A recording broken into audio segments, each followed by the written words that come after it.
우리가 계속 코로나 가운데 있기 때문에 같이 모였을 때 거리도 둬야 되고 마스크도 해야 되고 올라오면서 열 체크도 하고 손소독제도 하고 장갑도 받아서 꼈고 우리가 그렇게 지킬 것들은 함께 지켜가면서 그렇게 이때를 살아갈 수 있다면 좋겠습니다.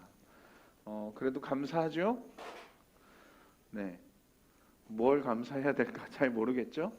오늘 아침에 그 일부 예배 9시 예배를 드리려고 새벽 6시 반부터 본당에 히터를 틀었었어요. 근데 그 히터가 언제 나왔냐면 9시 50분에 나왔어요. 그래서 일부 예배 드리시는 분들은 특히 본당에 계신 분들은 히터가 없는 정말 시원한 발가락이 잘라질 것 같은 그런 곳에서 같이 예배를 드렸는데 지금은 아까 일부 예배 때에 비하면 더운 편이죠. 네, 감사하죠? 네, 하나님이 우리와 함께 하시는 줄 믿습니다. 같이 말씀 보고 또 우리 함께 말씀 나누는 시간 갖겠습니다. 오늘 같이 보고 싶은 말씀은 구약성경 시편 말씀입니다. 시편 1편 1절에서 6절까지 말씀입니다. 네, 시편 1편 1절에서 6절까지 말씀. 네, 다 찾으셨죠? 화면에도 뜨지만 여러분들 성경책 있는 사람들은 성경책으로 우리 함께 봅시다. 홀수절은 제가, 짝수절은 여러분이 함께 교독하고 마지막 6절 함께 읽겠습니다. 제가 먼저 읽을게요. 복 있는 사람은 악인들의 꾀를 따르지 아니하며 죄인들의 길에 서지 아니하며 오만한 자들의 자리에 앉지 아니하고 여호와의 율법을 즐거워하여 그의 율법을 주야로 묵상하라. 그는 시냇가에 심은 나무가 철을 따라 열매를 맺으며 그 잎사귀가 마르지 아니함 같으니 그가 하는 모든 일이 다 형통하리로다.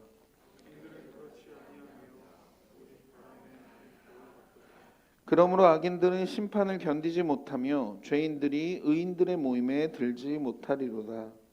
무릇 의인들의 길은 여호와께서 인정하시나 악인들의 길은 망하리로다. 아멘. 여러분 우리가 짧지만 이 세상에서 살아갑니다. 그리고 언젠가는 그게 언젠가가 정확히 언제인지를 잘 모른다는 게 좀 그렇긴 합니다만 언젠가는 우리가 영원한 하나님 나라로 갈 겁니다. 그런데 우리가 이 땅에서 살아갈 때 여러분은 우리가 복된 삶을 살길 원하세요? 아니면 그냥 복 없어도 괜찮으니 이 땅에서 그냥 잠시 살다가 갔으면 좋겠는 그런 삶을 원하세요? 그렇죠. 복 있는 삶을 살고 싶죠. 누구도 그 복을 거절하거나 싫어하는 사람은 없을 겁니다. 오늘 우리 함께 읽은 시편 1편 말씀은 이렇게 시작해요. 복 있는 사람은 이라고 시작해요. 아주 구미가 당기죠. 호기심이 쭉쭉 올라오면서 뭘까 궁금한 거죠. 복 있는 사람은 뭐 내신 1등급 그런 거 아니고요. 뭐 수능 상위 3%? 그렇게 말씀하지 않으세요? 오늘 복 있는 사람은 이라고 시편 1편 말씀에서 시작하시면서 어떤 사람이 복이 있는지 또 어떤 사람들이 복이 없는 사람인지 성경은 오늘 우리가 읽은 시편 1편 말씀은 나중에 이거를 뭐라고 이야기하냐면 복 있는 사람은 의인이라고 이야기하고 복이 없는 사람, 복을 얻지 못하는 사람들은 악인이라고 이야기해요. 도대체 무엇이 어떤 사람을 의인이라고 또 어떤 사람을 악인이라고 그렇게 구분짓게 하는지 우리가 오늘 함께 좀 살펴봅시다. 먼저 복 있는 사람, 그 의인의 삶은 어떻고 복 없는 사람, 그 악인의 삶은 어떠한지 우리가 먼저 말씀을 좀 보면요. 오늘 우리가 함께 읽은 시편 1편 쭉 넘어와서 3절 말씀부터 보면 돼요. 3절 말씀. 3절 말씀을 보면 이렇게 이야기해요. 여기서 그는 맨 앞에 나와 있는 복 있는 사람은을 받은 거예요. 복 있는 사람은 어떠한 사람이냐면 시냇가에 심은 나무가 철을 따라 열매를 맺으며 그 잎사귀가 마르지 아니함 같으니 그가 하는 모든 일이 다 형통하리로다 라고 말씀하세요. 제가 작년 가을에 아주 재밌는 장면을 하나 봤어요. 그거를 제가 운전하면서 가다 봤기 때문에 사진으로 찍고 싶었는데 찍질 못했어요. 그래서 내년 가을쯤에 비슷한 시기에 거기를 한번 가보려고 그래요. 거기가 어디냐면 평택 미군 부대 옆이었어요. 평택 미군 부대 옆인데 거기에는 그 강이라 그래야 될까? 이렇게 물줄기가 아무튼 흘러요. 가을이 되니까 다 낙엽이 떨어지고 그 나뭇가지들이 앙상해지기 시작하는데 물가에 심겨 있는 나무는 색이 변하지도 않고 잎이 떨어지지도 않고 여전히 그 잎이 푸르고 무성한 상태로 있는 거예요. 그때 제가 운전하면서 그걸 보다가 이 말씀이 생각이 났어요. 아, 시냇가에 심기운 나무는 시절을 쫓아 과실을 맺으며 그 잎사이가 마르지 아니함 같다고 하신 말씀이 바로 저거구나. 정말 물가에 심겨 있는 그 나무는 아무리 나뭇잎이 낙엽이 되고 낙엽은 떨어지는 거죠. 단풍이 되고 낙엽이 돼서 다 떨어지고 나뭇가지만 앙상하게 되는 그런 계절이 오더라도 여전히 그 잎이 무성하고 그 잎이 푸를 수 있구나. 이 말이 사실이구나라는 것을 실제로 한번 봤습니다. 기회가 된다면 올해 가을에 비슷한데 똑같은 데 가서 한번 사진을 찍어 오면 여러분들에게 다시 한번 그 사진을 보면서 우리가 이 말씀을 다시 한번 읽을 수 있으면 좋을 것 같습니다. 복 있는 사람은 그와 같다라고 이야기해요. 시냇가에 심은 나무가 철을 따라 열매를 맺고 그 잎사이가 마르지 아니함 같으니 그가 하는 모든 일이 다 형통하다고 이야기해요. 여러분, 이런 삶이 얼마나 좋은 삶인지 여러분들은 모르시죠? 그런데 조금만 생각해 보면 우리는 이런 삶을 정말 살고 싶어 해요. 이렇게 한번 바꿔볼까요? 그는 시냇가에 심은 나무가 철을 따라 열매를 맺으며 그 잎사이가 마르지 아니함 같으니 그가 들은 모든 인강의 내용이 수업 때 기억나니라. 어떠세요? 정말 이런 삶 살고 싶지 않나요? 좀 전에 들은 수업 내용이 하나도 기억이 안 나잖아. 좀 전에 배웠던 수학 공식이 뒤돌면 쉬는 시간 지나고 다음 교시가 되면 언제 배웠지라는 그 생각 다 잊어버리는. 교사 선생님들한테 한번 여쭤볼까요? 여러분들 수고하신 만큼 연봉 받고 있습니까? 노력한 만큼 여러분의 삶에 인센티브가 돌아와요? 아니요. 걔 참 그래요. 사장님들은 준 만큼 일 좀 해라. 직원들은 일한 만큼 좀 줘라. 늘 그게 첨예한 갈등이죠.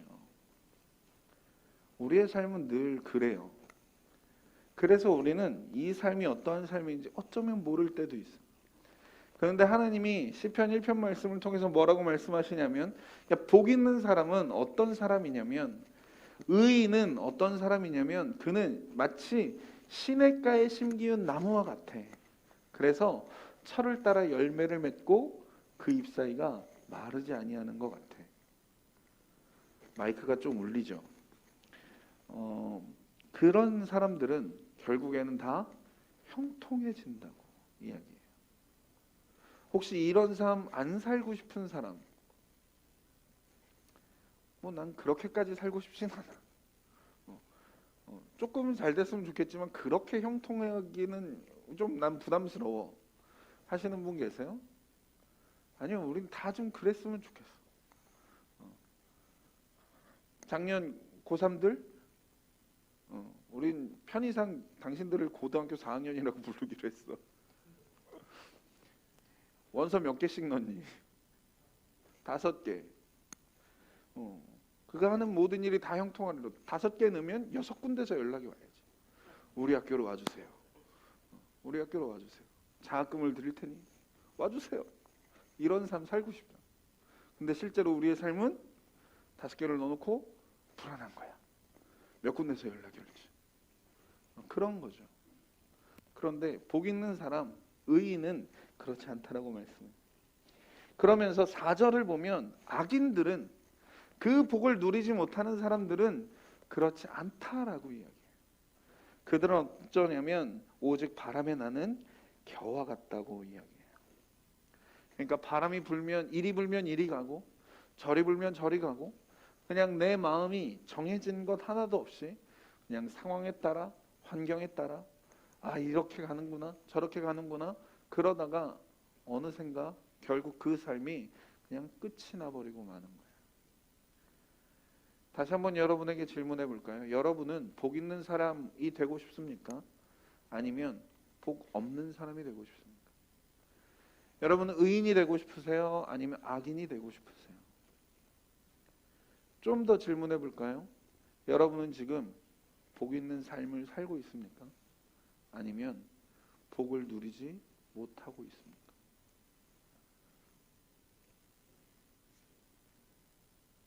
내 삶을 보면 답이 나오는데 대답하고 싶지, 인정하고 싶진 않은 거죠.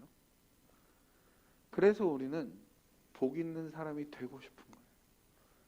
복을 누리는 삶을 살고 싶은 거예요. 오늘 시편 1편에 말씀하신 것처럼 그는 시냇가에 심은 나무가 철을 따라 열매를 맺으며 그 잎사귀가 마르지 아니함 같은 그런 삶을 살고 싶은 겁니다.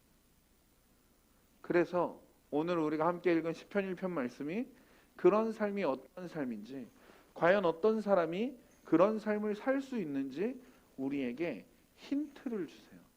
그게 오늘 본문 1절과 2절 말씀입니다.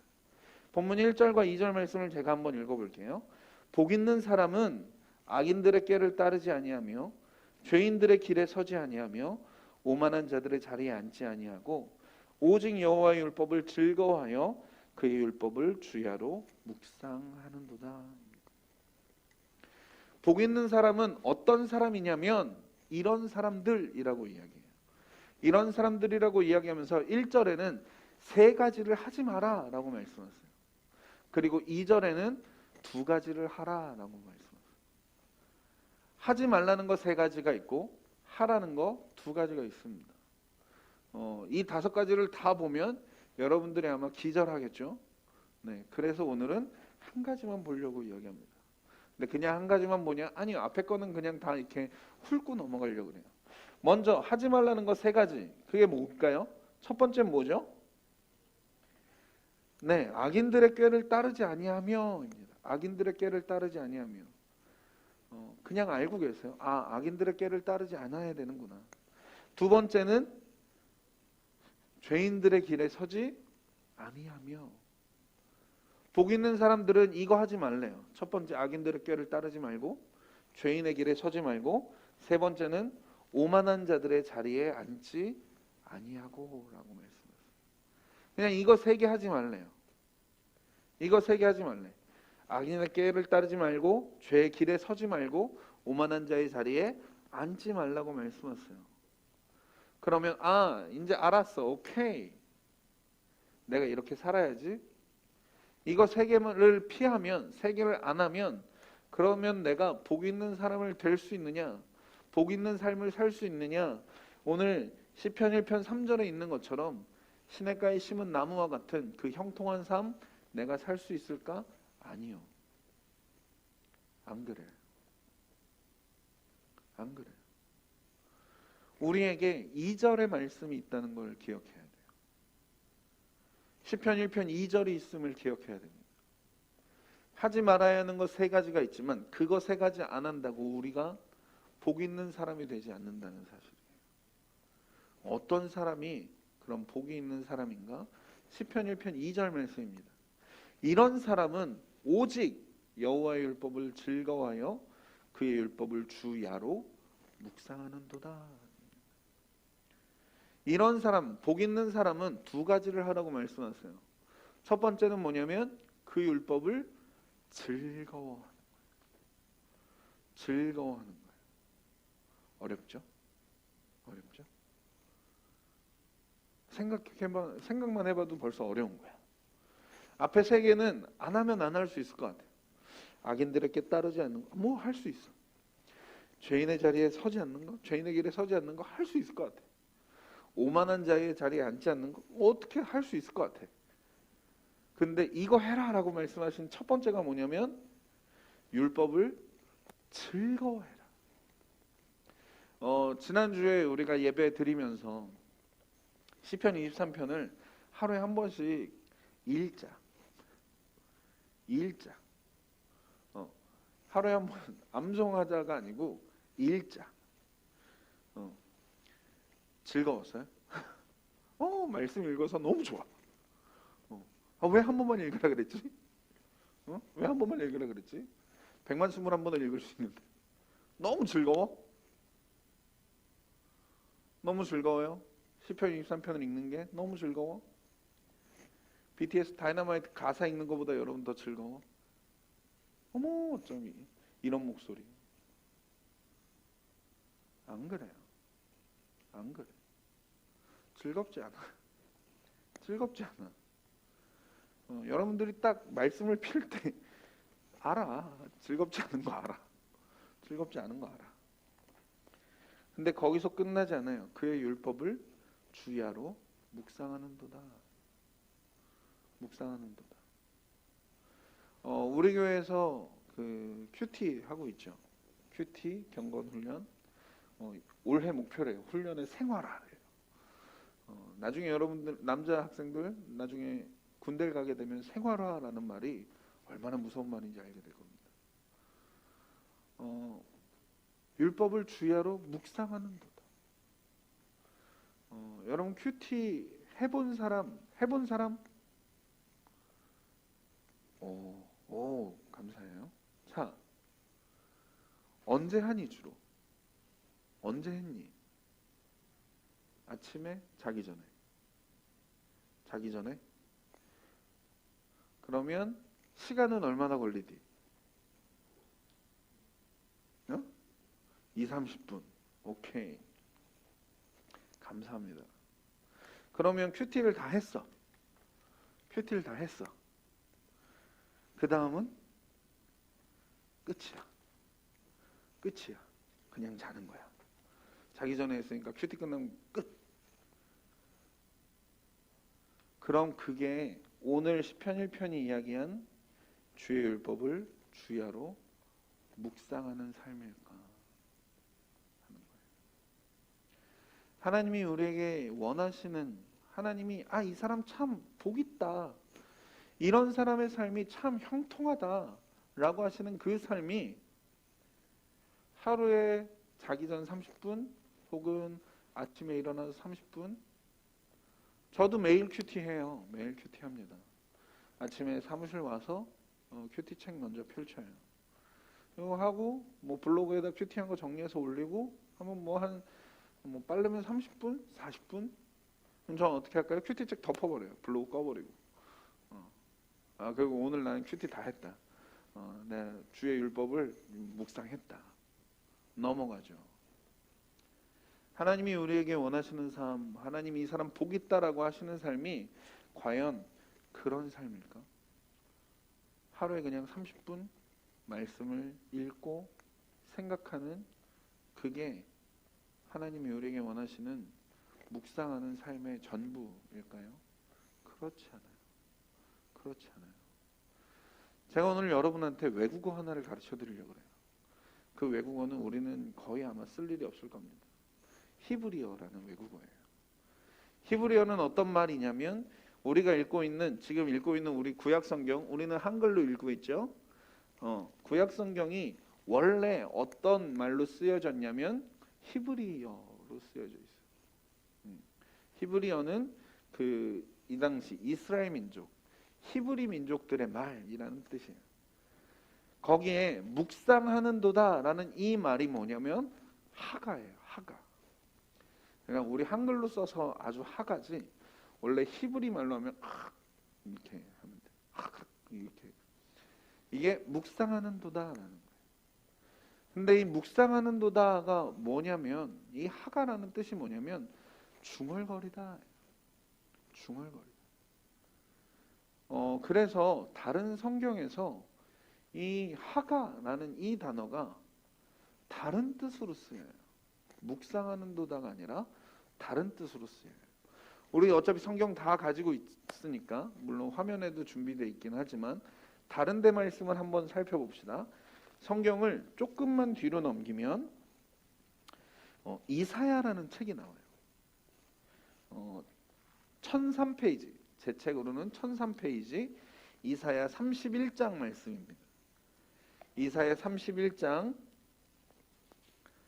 4절 말씀, 4절 말씀 다 찾았나요? 여기에 시편 1편 2절 말씀에 기록되어 있는 묵상하는도다 하가가 똑같이 쓰여 있습니다. 어떤 단어에 쓰였는지 여러분들 한번 찾아보세요. 자, 4절 한번 제가 읽어볼게요. 여호와께서 이같이 내게 이르시되. 여기는 어디 있을까요? 어디 있을 것 같니? 여기 없습니다. 여기 없어요. 그 다음에 큰 사자나 젊은 사자가 자기의 먹이를 움키고 으르렁거릴 때에 어디 있을까요? 한 가지 먼저 얘기하면 여기는 있어요. 내가 여기 없다는 드립은 더 이상 치지 않을게. 믿어도 돼? 주일날 목사가 교회에서 뻥치면 지옥 간다. 뭘까요? 뭐가 하가일까? 으르렁거리다예요. 으르렁거리다. 으르렁거리다. 역시 고등학교 4학년에 품위가 있다. 이게 묵상하는도다. 그러면 도대체 이게 왜 묵상하는 걸까? 왜 이게 묵상하는 걸까? 앞에 그 왜 으르렁거린다 그래요? 큰 사자나 젊은 사자가 자기의 먹이를 움키고 으르렁거린대요. 먹이를 움키고 으르렁거리는 건 왜 그럴까? 왜 그러겠니? 택하나. 너 내가 물어보면 빤히 보면서 대답은 안 하더라. 눈으로 대답하지 말고. 왜 으르렁거릴까? 왜 으르렁거리겠어요? 그래, 고등학교 4학년 졸업하는, 그래서 고등학교를 나와야 되는 거야. 먹이를 빼앗기지 않기 위해서예요. 사자의 주변에는 뭐가 있죠? 늘 하이에나들이 있죠. 하이에나들이 언제나 그 사자의 먹이들, 그 맹수의 먹이들을 잠깐만 한눈만 팔아도 채가려고 늘 그 주위를 맴돌아요. 그러다가 정말로 먹이를 빼앗기는 때가 있습니다. 그런데 언제 빼앗기지 않을 수 있어요? 그 사자가 그 주변에 있는 하이에나들을 향해서 먹이를 움키고 으르렁거릴 때 그 하이에나들이 그 사자로부터 도망가요. 그 먹이를 채가기를 포기합니다. 하나님은 이 말씀을 우리에게 주시면서 이렇게 말씀하세요. 이게 묵상이라고 말씀하세요. 그리고 이렇게 말씀을 가지고 있는 사람이 복되다라고 말씀하세요. 그러면 어떤 사람이겠습니까? 오늘 말씀 한번 읽었으니까 오케이. 오늘 난 이제 시냇가의 신기한 나무처럼 되겠구나. 아니요. 그 말씀을 읽고 이 말씀을 빼앗기지 않기 위해서 으르렁대는 사람이 하나님은 복 있다라고 말씀하시는 겁니다. 어떤 말이겠어요? 어떤 말이겠어요? 여러분 학교에서 여러분을 어떻게 평가합니까? 뻔해요. 내신이에요. 여러분 등급으로 평가해요. 직장인은 연봉으로 평가받습니다. 실적으로 평가받아요. 그러면 그거에 따라서 내 마음이 왔다 갔다 합니다. 연봉이 높고 등급이 올라가면 뭔가 되는 것 같은데 연봉 깎이고 내 등급 내려가면 컷당하면 나는 살 수 없는 사람. 그런데 정말 여러분 그게 사실입니까? 그게 진리인가요? 아니요. 하나님 뭐라고 말씀하세요? 내가 너를 사랑한다라고 말씀하세요.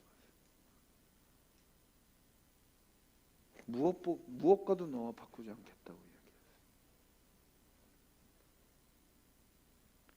그 말씀이 우리에게 주어졌을 때 그 말씀을 지키기 위해서 으르렁대는 사람들, 그 사람들을 복 있다라고 말씀하세요.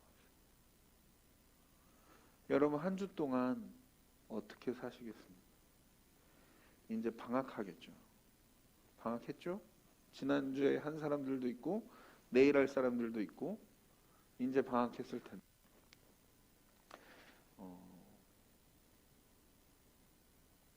방학이 쉽지는 않아요. 부모님하고 꽤 오래 있어야 되니까.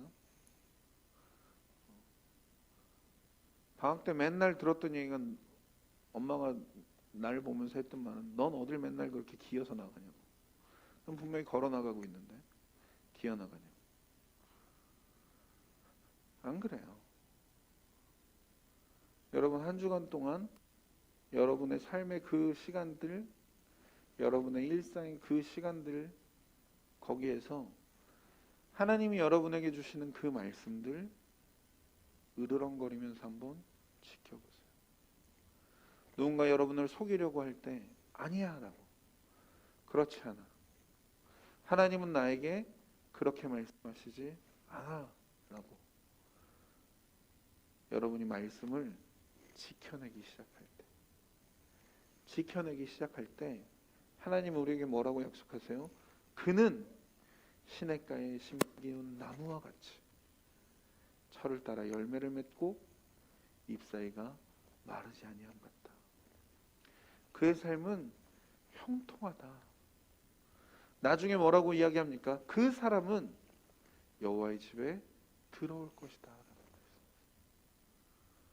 그러나 그렇지 않는 사람들은 바람에 나는 겨와 같다고. 나중에 그들이 여호와의 집에 들어오지 못한다고 말씀하세요. 우리가 이 말씀 한번 기억해 봅시다. 이 말씀 한번 기억해 봅시다. 그리고 여러분들이 이 말씀 기억하세요. 요한복음 3장 16절. 하나님이 세상을 이처럼 사랑하사 독생자를 주셨으니 이는 저를 그를 믿는 자마다 멸망하지 않고 영생을 얻게 하려 하십니다.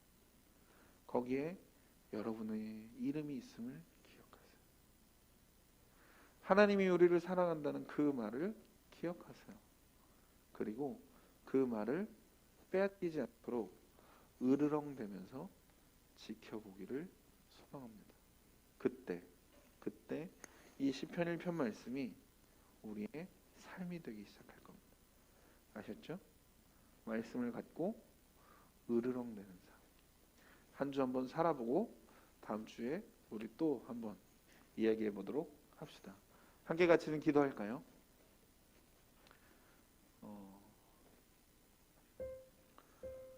우리 그렇게 좀 기도하죠. 한번 잘 생각해 보실래요? 우리가 아무리 으르렁대고 싶어도, 아까 이사야 말씀 기억하죠? 젊은 사자, 큰 사자, 아무리 으르렁거리고 싶어도 그 손에 움켜져 있는 먹이가 없으면 으르렁대는 의미가 없는 거예요. 우리가 아무리 말씀을 지키려고 해도 으르렁거려도 나에게 말씀 한 절 없다면 우리가 으르렁대는 게 무슨 소용이 있겠어요? 우리가 이 시간에 하나님, 내가 한 주간 말씀을 정말 지키겠습니다 라고 기도했지만, 우리가 정말 기도하고 싶은 것은 하나님, 내게 단 한 구절이라도, 다른 것 다 아니고서라도 하나님 나를 사랑하신다는 그 하나님 그 한 말씀만이라도 내게 들려지고 내가 붙잡을 수 있도록, 하나님 내가 그것을 지켜낼 수 있도록 하나님 나의 삶을 사용하여 달라고, 나의 삶에 역사하여 달라고 이 시간 우리 잠잠히 또 함께 소리내서 기도하겠습니다. 다 함께 기도하시겠습니다. 하나님, 이 시간 우리의 함께 모여 또 예배하는 우리 모두의 심령을 주님께 맡겨드립니다. 하나님, 우리 안에 정말 으르렁대며 지킬 하나님의 말씀을 주시옵소서.